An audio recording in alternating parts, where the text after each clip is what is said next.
A routine evening jog turned into a nightmare when the son of a high-ranking prosecutor was gunned down by a racist police officer. The boy, unarmed and innocent, was accused without cause and shot in cold blood. But what the officer didn't realize was who the victim's father was, a man with the power and determination to dismantle the corrupt system that had protected officers like him for years. Within hours, the case exploded nationwide, sparking outrage, mass protests, and an investigation that shook the police force to its core. Justice came swiftly, and the officer found himself facing the very system he once abused. The downfall was rapid, brutal, and irreversible. Watch the full story unfold, and don't forget to like, share, and subscribe for more powerful stories like this. The afternoon sun cast a golden glow over the quiet neighborhood as 17-year-old Marcus Reed jogged down the street, earbuds in, lost in the rhythm of his music. He had taken this route countless times before, past the corner store where he'd buy snacks after school, past the basketball court where he and his friends would shoot hoops until sundown. But today was different. Today, a routine jog would turn into a nightmare. Officer Daniel Corbin drove through the residential area, gripping the steering wheel tightly as his mind fixated on the vague dispatch call about a suspicious black male, possibly armed. His pulse quickened when he spotted Marcus. Without hesitation, the squad car screeched to a stop, blocking Marcus's path. Corbin stepped out first, his partner Rick Daly following cautiously, noting the tension in Corbin's stance. Marcus pulled out an earbud, confused, but as soon as he moved, Corbin's mind registered danger. Instinct overrode logic. His finger tightened on the trigger. The gunshot shattered the silence. Marcus staggered back, eyes wide in shock before collapsing onto the pavement. A crimson stain spread across his chest. His phone clattered onto the concrete beside him, screen still lit with an incoming text from his mother. Daly froze in horror, realizing the magnitude of what had just happened.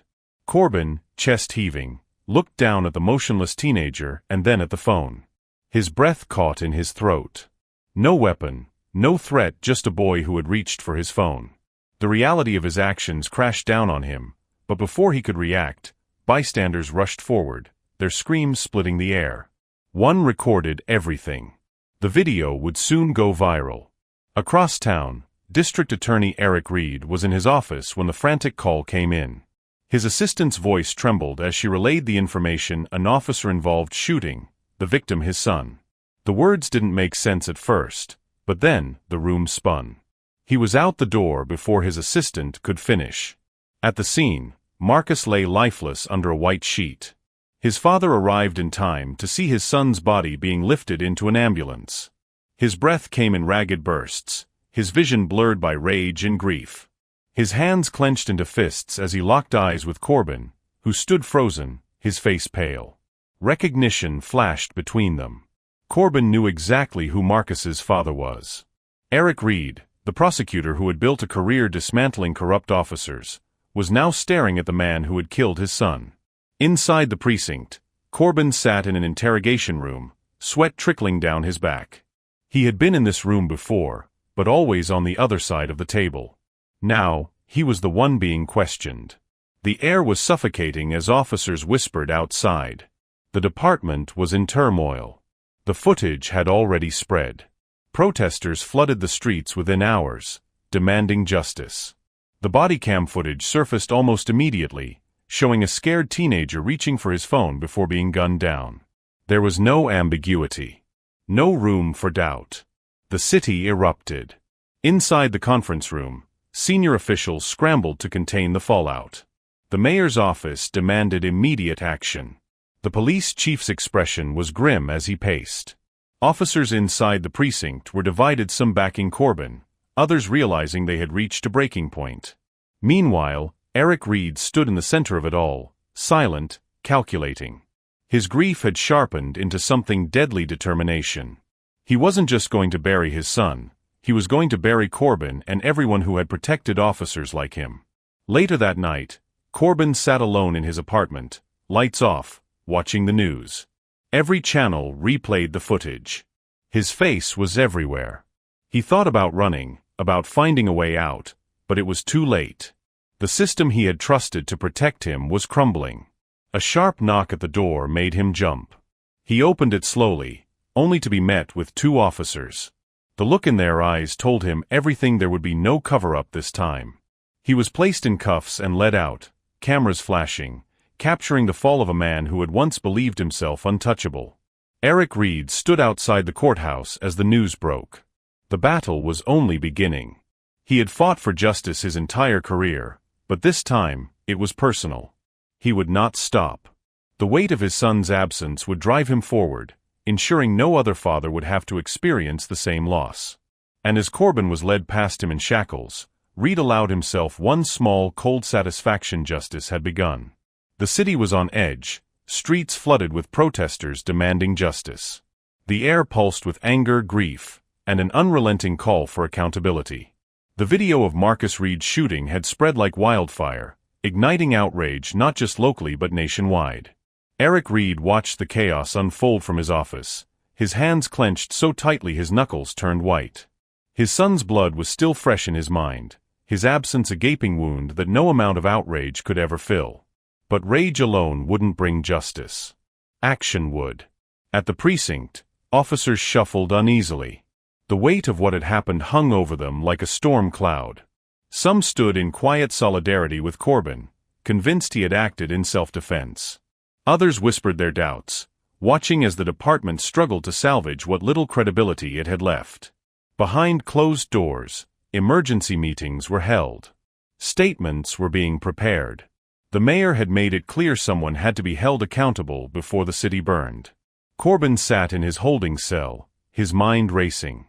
He had spent his entire career believing the system would protect him.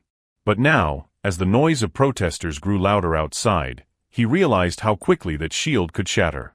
His fingers tapped anxiously against the metal bench. He had killed the wrong person, the son of the very man who could ensure his downfall. And Eric Reed wasn't just any grieving father, he was a man with power, connections, and an unwavering will to see justice done. Daly, Corbin's partner, had been pulled into a separate room. Internal Affairs was already circling, probing for answers. He sat stiffly, his thoughts tangled in a storm of regret and fear. He had seen the hesitation in Marcus's eyes, the split second before Corbin fired. He knew they had acted without cause.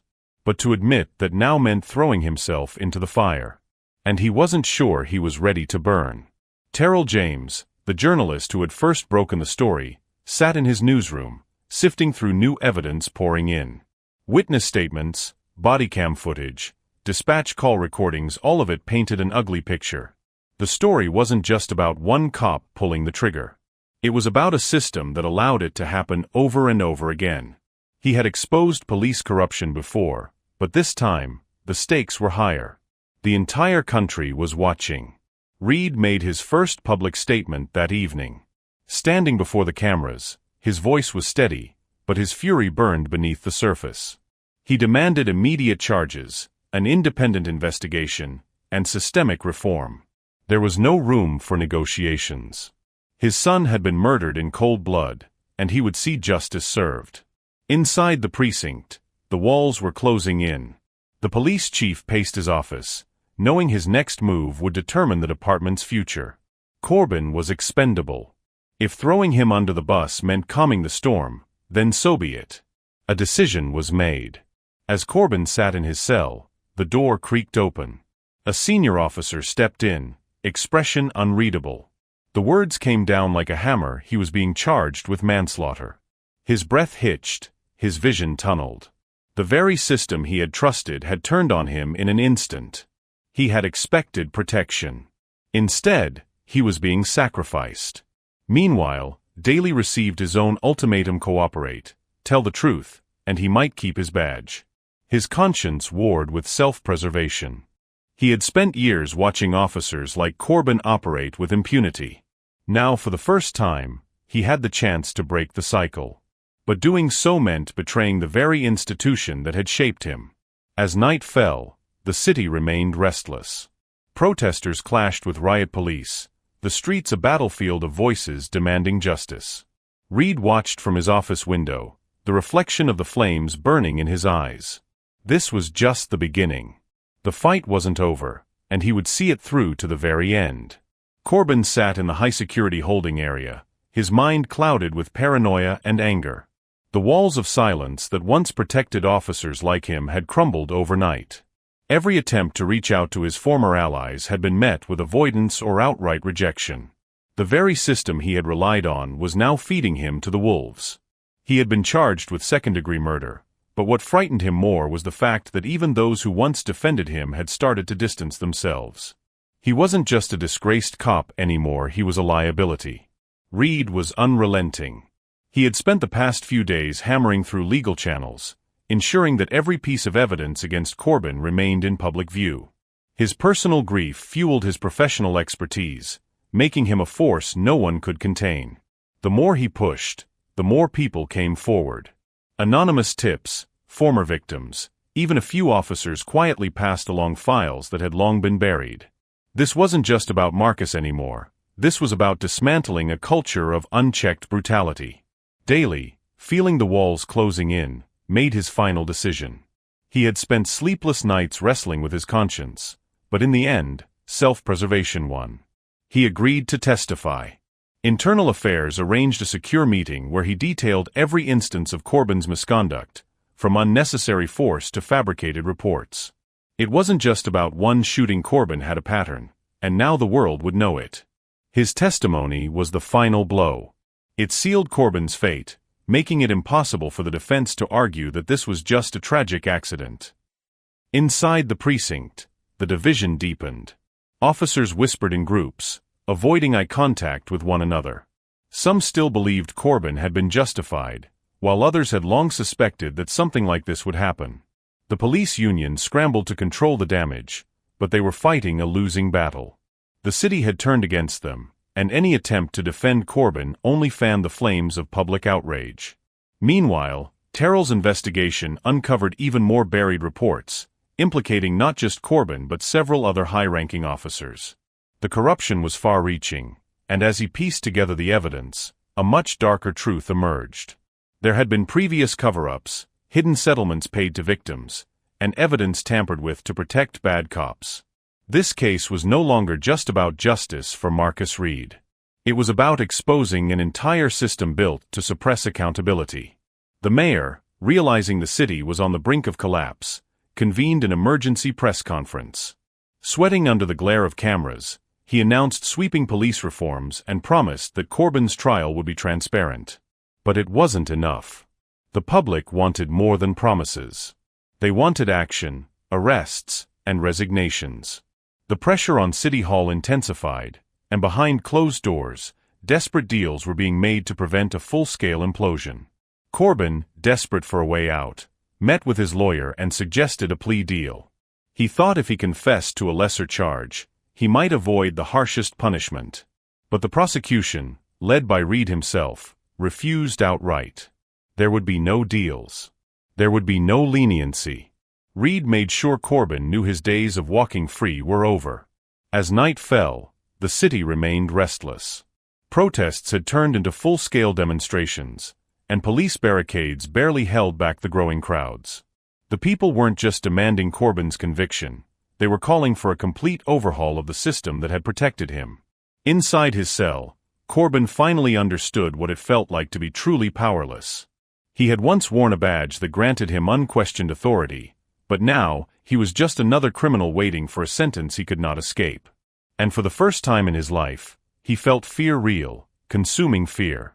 Reed stood in his office, staring at a framed picture of his son. The fight wasn't over. It wouldn't be over until justice was served, not just for Marcus but for every victim before him. He had set something into motion, something that could not be stopped. Corbin's trial was approaching, and the world would be watching. And Reed would make sure that no one, especially Corbin, would ever forget what had been done. Corbin sat in the courtroom, his shackled hands resting on the table, his face blank as the prosecution laid out its case. The once confident officer was now a shell of himself, reduced to a defendant in one of the most high-profile trials the city had ever seen. The prosecution presented video footage, testimony from Daly, and damning reports of Corbin's past misconduct. His legal team tried to push back, painting him as a man who had made a tragic mistake in the heat of the moment, but the weight of the evidence was crushing. Every new revelation further eroded what little support he had left. Reed sat in the gallery, his jaw clenched as he listened. His son's name echoed in every testimony, every argument made on his behalf. The grief was relentless, but so was his resolve. He had spent his career putting criminals behind bars, and now he was ensuring that the man who had murdered Marcus would face the same fate. No plea deals, no leniency. He wanted a conviction that would set a precedent. Daly, now under witness protection due to threats from fellow officers, took the stand. He recounted everything: the warning signs, Corbin's aggression, the moment he realized Marcus Reed was never a threat. His voice wavered, but he did not falter. The weight of his testimony was undeniable. He had been part of the system that protected officers like Corbin, and now he was tearing it down from within. Meanwhile, outside the courthouse, the city was on edge. Protesters gathered in the thousands, their voices rising in a unified demand for justice. Counter-protesters, emboldened by those who still saw Corbin as a martyr, clashed with demonstrators. Law enforcement presence was heavy, riot shields lined the courthouse steps, and every news station in the country had their cameras trained on the unfolding events. Terrell worked tirelessly, ensuring that every angle of the trial was documented. The story had long since transcended Marcus Reed's murder. It had become an exposé of the deeply rooted corruption within the department. Every day brought new leaks, more whistleblowers, further proof that this was not just about one officer but about an entire culture that had enabled brutality. Inside the police department, tension had reached a breaking point. Officers were being placed on administrative leave. Investigations were launched into misconduct that had been ignored for years.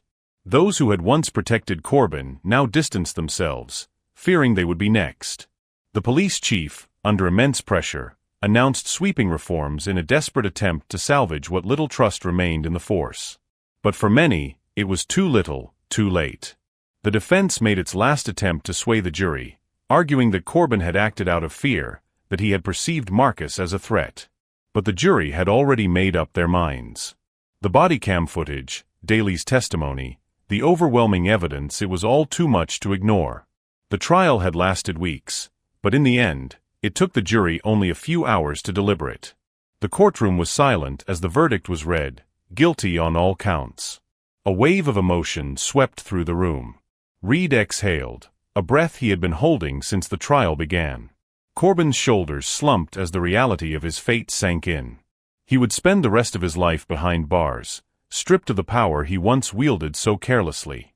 As the judge issued the sentencing, chaos erupted outside. The verdict had ignited a final burst of both celebration and rage. Corbin was led away, his face drained of all defiance. For years, he had walked freely, protected by the very system that now condemned him. Justice had been served, but the battle was far from over. Reed stepped outside into the sea of people. Some cheered, some wept, but all knew that this moment would be remembered as a turning point. He had won, but it came at the greatest cost. And as he looked up at the courthouse, he knew that the fight for true justice had only just begun. Corbin sat in his prison cell, the reality of his fate settling in. The trial had been swift, the evidence overwhelming. The system he once trusted had turned against him, just as easily as he had turned against the people he was sworn to protect. The walls closed in on him, and the deafening silence of the prison felt more punishing than the judge's final words. He was no longer an officer, no longer feared, just another inmate in a world where no badge could save him. Reed stood outside the courthouse, his mind clouded with exhaustion. The conviction had brought justice, but not closure. His son was still gone. The weight of his victory felt hollow, overshadowed by the empty chair at his dinner table, the missing laughter in his home. He had fought, and he had won, but the war against corruption was far from over. His phone buzzed: another case, another name, another family pleading for justice. The fight wasn't just for Marcus anymore, it was for all the names lost before and after him. Daly returned to the precinct, now a fractured institution. The verdict had sent shockwaves through the ranks. Officers who had once stood by Corbin now whispered in corners, fearing they would be next. The walls of protection were crumbling, and the city was watching. The police chief made an announcement: sweeping reforms, new leadership, stricter accountability. But Daly knew better. Real change didn't come from press conferences. It came from within, and that war was just beginning. Terrell worked late into the night, piecing together the aftermath. The trial had exposed more than just Corbin. Internal Affairs had opened investigations into other officers, the city's policies were under scrutiny, and the community was demanding action. But Terrell had learned that exposing the truth was only the first step. He dug deeper, uncovering years of hidden cases, suppressed complaints, evidence that painted a much bigger picture. The corruption didn't end with Corbin, it ran deeper than anyone had realized. Inside the prison, Corbin faced a new reality. He was no longer the one in control. The inmates knew who he was, what he had done. Some had been arrested under his watch, others had suffered at the hands of officers like him. He was a symbol of everything they had fought against. Fear crept into his bones as he realized that his life inside these walls would be far different from the life he once knew. Survival was no longer guaranteed. The protests didn't stop. Even after the conviction, the streets were filled with people demanding more. It wasn't just about one officer, it was about an entire system that had allowed this to happen. The city remained restless, the people refusing to let the momentum fade. Reed watched from a distance, knowing that while his personal fight had reached a conclusion, the larger battle had just begun. Meanwhile, in the prison, Corbin found himself targeted. His past caught up with him as a group of inmates confronted him in the cafeteria, their eyes burning with vengeance. The attack was swift, brutal, leaving him battered on the cold concrete floor. Guards pulled the attackers off him, but the message was clear inside these walls: he had no allies. He was now the hunted. At City Hall, an anonymous leak shook the administration. Confidential documents were released, proving that officials had long been aware of the systemic issues within the police department. The mayor scrambled to contain the fallout, but the pressure was insurmountable. Resignations followed, and calls for a full federal investigation grew louder. What had started as one case was now threatening to dismantle an entire political structure. Reed received an unexpected visitor, Corbin's wife. She was desperate, pleading for his help. Her family was in hiding, receiving death threats from both sides. She was losing everything, and though she despised what her husband had done, she was terrified for her children's safety. Reed listened, torn between his desire for vengeance and the recognition that the cycle of destruction was swallowing more than just the guilty. The case was over, but the consequences were still rippling outward. As night fell, the city held its breath. The verdict had sent a message, but the question remained: was it enough? Would this be the case that finally changed things? Or would it be another moment lost to history? Reed walked away from the courthouse, determined to ensure that this wasn't just another fleeting victory. He had fought for justice, and he would keep fighting until justice was the standard, not the exception. Corbin sat in the dim confines of his solitary cell, his body still aching from the last attack.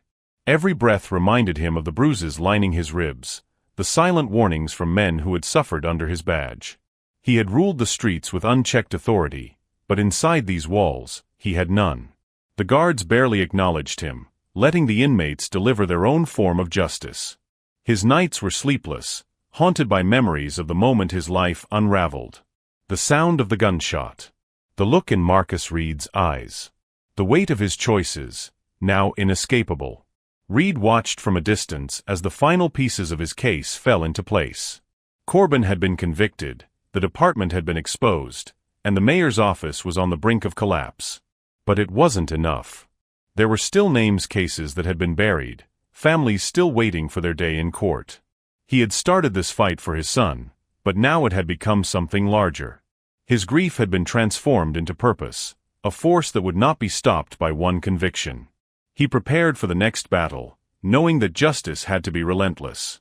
Daly stood at his new desk, the precinct now a shell of what it once was. Officers had resigned, the leadership had changed, and policies were being rewritten. He had survived the purge, but the guilt still sat heavy on his shoulders. He had spoken the truth, but at what cost? His former colleagues saw him as a traitor, a man who had chosen to expose the rot rather than protect his own. He knew things would never be the same, but maybe that was the point. Maybe it was finally time for change. Terrell's latest exposé had gone live that morning. The depth of the department's corruption had been far worse than anyone had imagined. Secret recordings, manipulated reports, entire units dedicated to covering for officers like Corbin. The headlines were damning, and the response was swift. Protests erupted once more, but this time, they weren't just demanding justice for Marcus Reed. They were demanding the dismantling of an entire system. Federal investigators arrived, and for the first time in decades, the city's police force was facing a reckoning it could not escape. Inside the prison, Corbin received a visitor he never expected: his wife. She had stayed silent throughout the trial, refusing to defend him, refusing to be seen in public. But now she was here, standing on the other side of the glass, her eyes filled with a mixture of rage and sorrow. She had lost everything because of him: their home, their reputation, their family. Their children refused to speak his name. He opened his mouth to say something, anything, but she shook her head. There were no words left to fix what he had done. She walked away without looking back. At City Hall, the mayor resigned, unable to weather the storm. His administration had been complicit for too long, and now it was collapsing under the weight of its own corruption. A special election was called, and for the first time in years, the people had a real choice. Candidates who spoke of reform, of justice, of systemic change emerged, backed by a public that would no longer accept empty promises. The political machine that had protected the police for decades was breaking apart. Reed attended the sentencing hearing, his presence a reminder that justice had to be seen through to the very end. Corbin sat before the judge, his once defiant expression now hollow. The court handed down the maximum sentence, ensuring that he would never walk free again. The moment should have felt triumphant, but Reed only felt the ache of loss. His son was still gone. No verdict could change that. As the news spread, the streets filled once more, but this time, it was not with anger, it was with resolve. The movement that had begun with one boy's tragic death had become something unstoppable. New policies were enacted, officers were held accountable, and for the first time in decades, the city saw the beginnings of true reform. It had taken too long, cost too much, but it was happening. Reed stood at his son's grave, the wind carrying the distant sounds of chants for justice.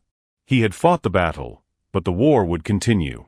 He promised Marcus that he would keep fighting, that he would ensure no other father had to stand where he stood now.